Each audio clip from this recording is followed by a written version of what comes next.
ఓం నమో వెంకటేశాయ. నన్ను జర్నలిస్టు మూర్తి గారు 2017లో మహా టీవీలో ఉన్నప్పుడు నా మీద దాడి చేయడం ప్రారంభించినారు. నన్ను మ్యాక్సిమం నాశనం చేయడానికి తీవ్రమైనటువంటి ప్రయత్నాలు చేసినారు. అప్పుడు వాళ్ళు అడిగినటువంటి డబ్బులు నేను ఇవ్వలేదు.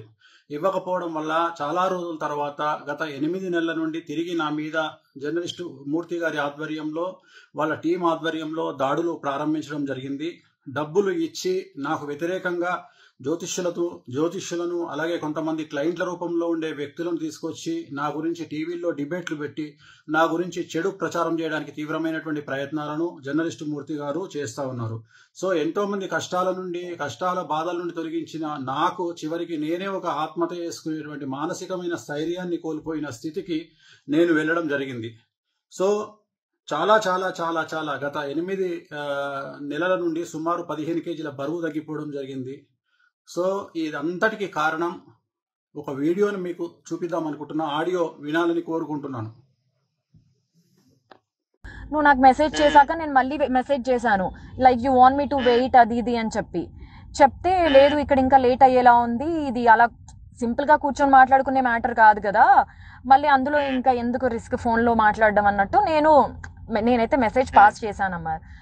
ఏమన్నాడంటే 5 లక్షల, సరిగ్గా విన్నావా, 50 లక్షల, 5 లక్షల, 5 కోట్ల, 5 అన్న ఫిగర్ నువ్వు ఒకటే చెప్తున్నావు అంటే నేనన్నా, నేను కూడా షాక్ తిన్నాను.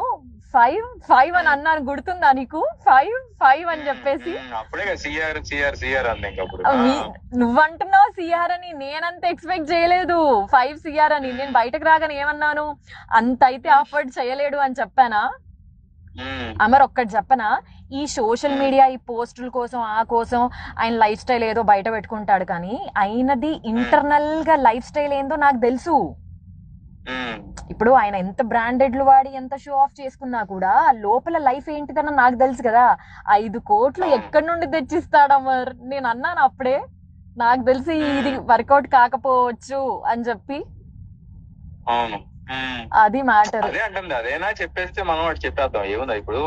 అంటే మనం ఇంకా ఆయన నుండి మనం ఎలాంటి ఇన్ఫర్మేషన్ వినలేదు కాబట్టి నేనేమంటున్నానంటే, ఆయన ఎవరో ఉన్నారు కదా, అబ్బా నాకు ఆయన పేరే నాకు రావట్లేదు, కల్లేరు రాజేషా ఎవడ చెప్పావు, సారీ వాడు వీడు అంటున్నాను, సారీ.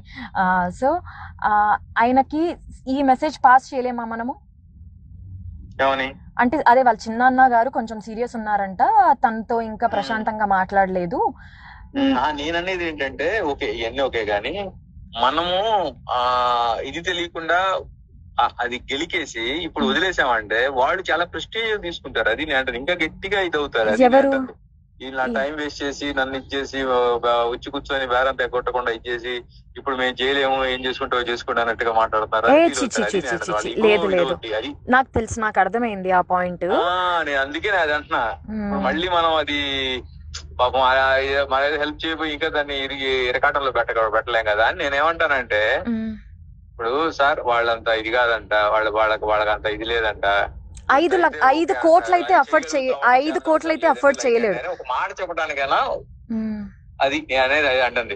వాళ్ళంతా అడుగుతున్నారు, వాళ్ళ ఎక్స్పెక్టేషన్ అది, నువ్వు చేయగలిగింది ఎంత నువ్వు చెప్తే. ఇప్పుడు నాకు అర్థం కాని పాయింట్ ఏంటంటే, అయిపోతుంది ఆ కంఫర్ట్ జోన్ ఏంటి అనేది చెప్తే అయిపోతుంది నేను అంటది.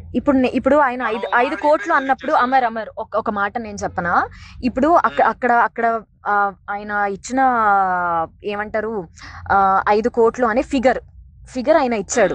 ఇప్పుడు వేణుస్వామి కూడా నన్ను నమ్మాలి కదా, 5 కోట్లు ఏ లెక్కలో అడిగారు అసలు అన్నట్టు. అంటే నేను నీకు మనలో మన మాట, నేను నీకు యాజ్ అ ఫ్రెండ్ గా నేను నీకు చెప్తున్నాను, రేపు ఆయన కూడా నన్ను 5 కోట్లు దేనికోసం డిమాండ్ చేశారు అని అడిగితే నాకు ఎక్స్ప్లెనేషన్ లేదు ఇక్కడ.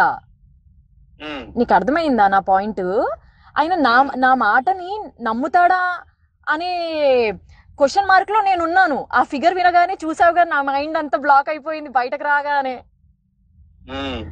సో ఇప్పుడు దీన్ని మనం ఏం చేద్దాము? నేను అదే అంటుంది. ఇప్పుడు వాళ్ళు అడిగారంటే ఆయన చెప్పే రీజన్స్ ఏంటంటే, చెప్పాడు కదా చాలా చిక్కుముళ్ళు ఉన్నాయి, వీటన్నిటిని చేయాలి, ఇప్పుడు ఓనర్స్ ఇచ్చుకోవాలి. అంటే ఇందులో బిఆర్ నాయుడు గారికి, ఇందులో ప్రేమకి రాంబాబు గారికి కూడా పోతుందా? అందరికి వెళ్తుంది. మూర్తి అందరికి, మూర్తి, ప్రేమ, అబ్బో అట్లా అంతా వీళ్ళంతా కనెక్ట్ అయ్యారు. అదే వీళ్ళంతా కనెక్ట్ అంటున్నాను. అయ్యి ఉమ్మడిగా ఆయన్ని అందరు కలిసి వేణుస్వామి గారి మీద దాడి చేద్దాం అనేది వీళ్ళ ఇది ఇట్లా పెట్టుకున్నారు. అది నేను అంటుంది. ఓ అంత పెద్ద మంది అందుకే అన్నట్టు చూసావు సో మనీ ఇవి ఉన్నాయండి, చిక్కుముళ్ళు ఉన్నాయి దీంట్లో, ఇవన్నీ తిప్పుకుంటూ రావాలి, ఇవన్నీ చేసుకుంటూ రావాలి అని. అది అది ఆయన ఏం చేశాడు మనలో మన మాట. ఇప్పుడు జస్ట్ మనలో మన మాట 5 కోట్లు అయితే ఆయన ఆఫర్ చేయలేడు అంటే ఆయన దగ్గర అంత లేదు. ఎందుకంటే నేను చూసాను కాబట్టి నేను నీకు పర్సనల్ గా చెప్తున్నాను. ఆయన లైఫ్ స్టైల్ అంత కాదు. ఎందుకంటే నేను దగ్గర నుండి చూస్తున్నాను కాబట్టి నాకు తెలుసు. ఇది కాకుండా నెక్స్ట్ ఆప్షన్ ఏముంది ఇప్పుడు? ఈయన ఒకవేళ ఇలా సెటిల్మెంట్ చేసుకోకపోతే లేదండి నేను ఏదో 50 లక్షల కంటే ఇచ్చుకోలేను, లేదా నేను 1 కోటి రూపాయల కంటే ఇవ్వలేను అని ఏదైనా ఒక మాట చెప్తే నేనేమంటానంటే మనకేం వద్దు, నువ్వు వద్దు, నేను ఇన్వాల్వ్ అవుతాను అనేది వాళ్ళకు మాట చెప్పేసాం అనుకో, వాళ్ళకంత ఇదే లేదంటలేని ఆయన పోటీ చేయలేడంట, ఇది ఆయన రేంజ్ అయితే ఇది, దీంట్లో అయితే ఏమన్నా మీరు చేయగలుగుతారంటే కూర్చుందామండి అని చెప్పేసి మనం స్కిప్ అయిపోవచ్చు. నేను అంటే అది నేను అందుకే ఆయన్ని చెప్పమను నాకు ఇదే కావాలి చేయగలను. అదే అంటే అది ఓకే. ఎందుకంటే నేను ఇప్పుడు నన్ను ఇచ్చేసావు, నేను తీసుకెళ్లాను, నీ క్లియర్ గా నేను ముందు తీసుకెళ్లి కూర్చోబెట్టాను. లేదు అసలు ఈ విషయంలో చెప్తున్నాను కదా, నీతో పాటు అసలు నన్ను అక్కడ వరకు తీసుకెళ్లడమే I'm very much grateful to you. నేను చెప్తున్నాను కదా. అయ్యో నువ్వు నీ మొహలే, మనలో మనకి అవన్నీ ఎందుకు లేదు. నేను అసలు నా సంబంధం లేకపోయినా సరే నువ్వు అడిగావు అని చెప్పేసి నేను దాన్ని అప్పటికప్పుడే పంపించాను. ఏ కంప్లైంట్ ఇచ్చారు ఏంటి అవన్నీ పంపించాను నీకు. నేనే మాట్లాడి ఇది ఏమైనా సెటిల్ చేయగలుగుతామండి ఆయనతో మాట్లాడి, ఇలా కాదండి సరే మీరు ఎంత ఇవ్వగలరో ఏం చేస్తారో చెప్పండి, వాళ్ళకి చెప్తాం, వాళ్ళకి ఆ ఫిగర్ నచ్చితే ఇది అవుతాం, లేదంటే నేను నా ఫ్రెండ్ స్కిప్ అయిపోతాం, ఆ తర్వాత మీరు ఏం వస్తుందో అదంతా మీరు చూసుకోండి అని చెప్తే అయిపోతుంది. నేను అంటుంది అది. మనం ఈ విషయంలో మనము అసలు ప్రవీణ్ గారికి చెప్తాం, ప్రవీణ్ గారు ఆయన కన్వే చేసుకుంటాడు, ఏమండి ఆయన 1.5 కంటే ఇవ్వాలని అంటాడు, 1 కోటి రూపాయల కంటే ఇవ్వని అంటాడు, ఇదండి పరిస్థితి అని అంటే వాళ్ళు సార్ రమ్మను వచ్చినంత ఏదో ఒకటి వచ్చింది సార్ రమ్మను ఇదే అంటే కూర్చుంటారు, లేదంటే వద్దులే మనం చాలా మందికి ఇచ్చుకోవాలి, ఇది చేసుకోవాలి, వర్కౌట్ కాదు అంటే లైట్ తీసుకుంటా. అది నేను అంటుంది. ఇందులో ఇందులో మూర్తి కూడా తీసుకుంటాడంటావా? పక్క ఖచ్చితంగా పంచుకుంటారు కావచ్చు. రాంబాబు 250 రూపాయలు, 300, 500 రూపాయలు ఇవి కూడా వాళ్ళు రాంబాబు తెలుసా.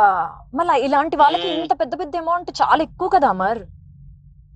చెప్తున్నా అవి కూడా వాళ్ళు వదులుతారు. ఇప్పుడు వాళ్ళకి అందరూ ఆడి చెప్పే లెక్క ఏంటి, ఆయన చెప్పే లెక్క అందరికి 30-40 ఇచ్చుకుంటూ వెళ్ళాలి, నేను అన్ని వీటన్నిటిని ఇచ్చేసుకుంటూ వెళ్ళాలి.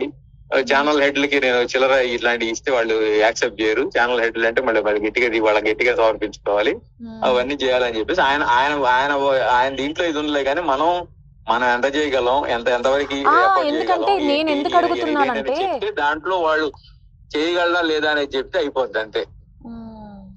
అంటే నేను రేపు ఆయనకి ఎక్స్ప్లెనేషన్ ఇచ్చుకోవాలి కదా అని. నీకు ఒక చిన్న ఇది ఇస్తాను చూడు, వాళ్ళతో మాట్లాడుకొని వాళ్ళతో డీల్ చేసుకుని అప్పటికి నేను కూడా రానంటే రా మరి నువ్వు అని నువ్వు లోపలికి రమ్మంటే వచ్చే లోపలికి నేను. అవునా కదా? నువ్వు లేకుండా ఎలా నువ్వు కూడా రా, నువ్వు ఉంటే ఇది ఉంటుందంటే సరే నేను ఇక ఆడపిల్లని ఒకదాన్ని లోపలికి పంపించాను కరెక్ట్ కాదని చెప్పి బాలు వాళ్ళ కోట్లు వేసేద్దాం, ఆయన ఒకటి చెప్పమను, మనం జస్ట్ కన్వే చేద్దాం ఇదని. వాళ్ళు అది ఓకే అనుకుంటే ఇది అవుతారు, లేదంటే మనం జస్ట్ చెప్పగలిగాం నువ్వు నన్ను స్క్రీన్ షాట్ అదేంటది ఆ కంప్లైంట్ కాపీలు పంపించమన్నా పంపించాను, ఆ తర్వాత ఏదో అనుకున్నాం వర్కౌట్ కలిపి మనం లైట్ తీసుకుంటున్నాం. అది నేను అమ్మో లేదమ్మా లేదు ఇక్కడికి ఎండ్ చేసేద్దాం. నేను బయటకు వచ్చినప్పుడు ఏమన్నాను, ఇప్పుడు కల్పించేసి సో అండి తనే చూస్తుంది అని చెప్పేసి నేను వెళ్ళిపోదాం అనుకున్నా యాక్చువల్ గా.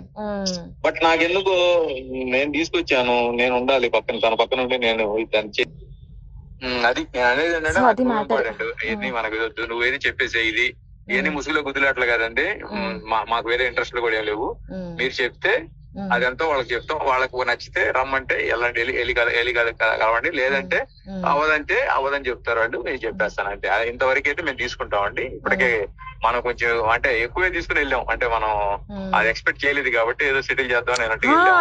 అసలు నాకు మైండ్ బ్లాక్ అయిపోయింది, ఇలా ఉంటాయా సెటిల్మెంట్లు అంటే. వామ్మో నేను ఎక్కడికి వచ్చాను, ఏం జరుగుతుంది నా వెనకాల నాకు అసలు. అవన్నీ ఇప్పుడు నాగేంద్ర నచ్చాడు కదా ఖైరతాబాద్ ఎమ్మెల్యే. అవునవును ఎమ్మెల్యే ఇప్పుడు చెరువులో ఏదో ఇది కట్టాడని చెప్పేసి ఇప్పుడు ఈ హైడ్రా అని చెప్పి నడుస్తుంది ఇప్పుడు, రంగనాథ్ అని చెప్పేసి కమిషనర్. ఇప్పుడు అక్రమ కట్టడాలు మొత్తం కూల్స్తున్నాడు అనమాట, వీటిలో కట్టినవన్నీ. సో దాంట్లో వాళ్ళిద్దరికి పెద్ద ఇష్యూ అయింది. ఇప్పుడు అది అక్కడ సెటిల్మెంట్ అవుతుంది ఇప్పుడు.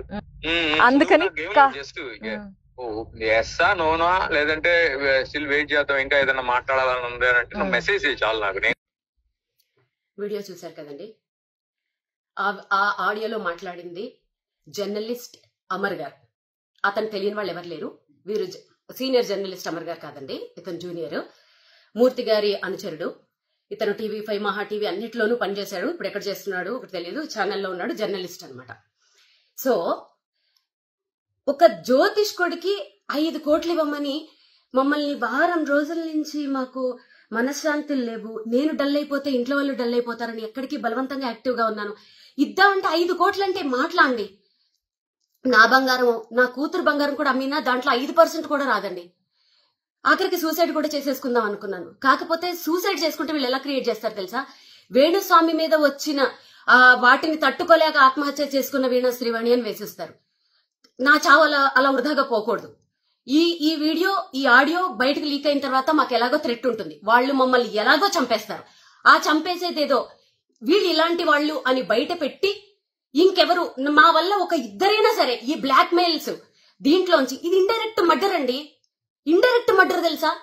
5 కోట్లు కట్టలేక పరువు కోసము చచ్చిపోతే ఎవరండి బాధ్యులు? ఎవరు బాధ్యులు? దీంట్లో నాకు విచిత్రమైన విషయం ఏంటంటే, ప్రేమ గారు అంత డీసెంట్ జర్నలిస్ట్, ఒక ఆడపిల్ల అమరు చెప్తున్నాడు చూడండి, దాంట్లో ప్రేమకు కూడా వాటా ఉంది.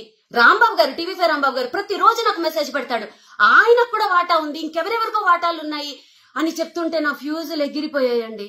పెట్టుకోండి, ఇంకేమన్నా పెట్టుకోండి, మేము ఇంకా ఏమీ చెయ్యలేము. ఇది మా మరణ వాంగ్మూలం అనుకోండి, ఏమన్నా అనుకోండి. వీళ్ళు మానసికంగా కూడా, వీళ్ళకి ఎన్ని ఫేక్ అకౌంట్లు ఉన్నాయో తెలియదు గాని, నేను మొన్న జర్నలిస్టుల మీద పెట్టిన వీడియో కింద ఎన్ని ఫేక్ మెసేజ్లు, ఒక 100 వాళ్ళు ఫేక్ పెడితే ఒరిజినల్ వాళ్ళైనా కొంచెం అవుతారు కదండి, వాళ్ళు కూడా పెడతారు. మెసేజ్లతో కూడా నన్ను హింసించేశారు. అసలు నేను ఎప్పుడు నా మ్యూజిక్ వరల్డ్ నుంచి బయటికి రావడం మీరు ఎప్పుడైనా చూసారా?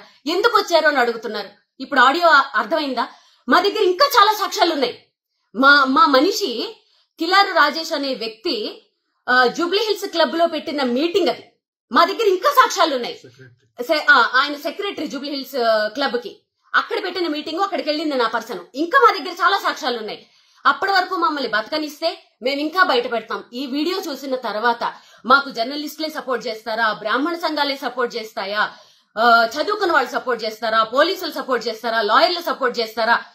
మీరు దీన్ని సుమోటోగా తీసుకుని, ఒక ఆడపిల్ల అనుకోండి, ఒక ఫ్యామిలీని అనుకోండి, ఇలాంటి 5 కోట్ల జ్యోతిష్ అని చెప్పినందుకు 5 కోట్లు మీరు డిమాండ్ చేసి బ్లాక్ మెయిల్ చేస్తున్నారంటే, మీరు మిగిలిన వాళ్ళ దగ్గర ఎంత చేస్తున్నారు? ఎంతమందిని చంపేస్తున్నారు మీరు? మేము చచ్చిపోయినా పర్వాలేదు, ఈ కేసుని ఎవరైనా సుమోటోగా తీసుకుని మమ్మల్ని కాపాడితే మేము నెక్స్ట్ వీక్ కూడా బయట పెడతాం. లేదంటే ఇదే మా ఆఖరి వీడియో అనుకుందాం. ఓం నమో వెంకటేశాయ.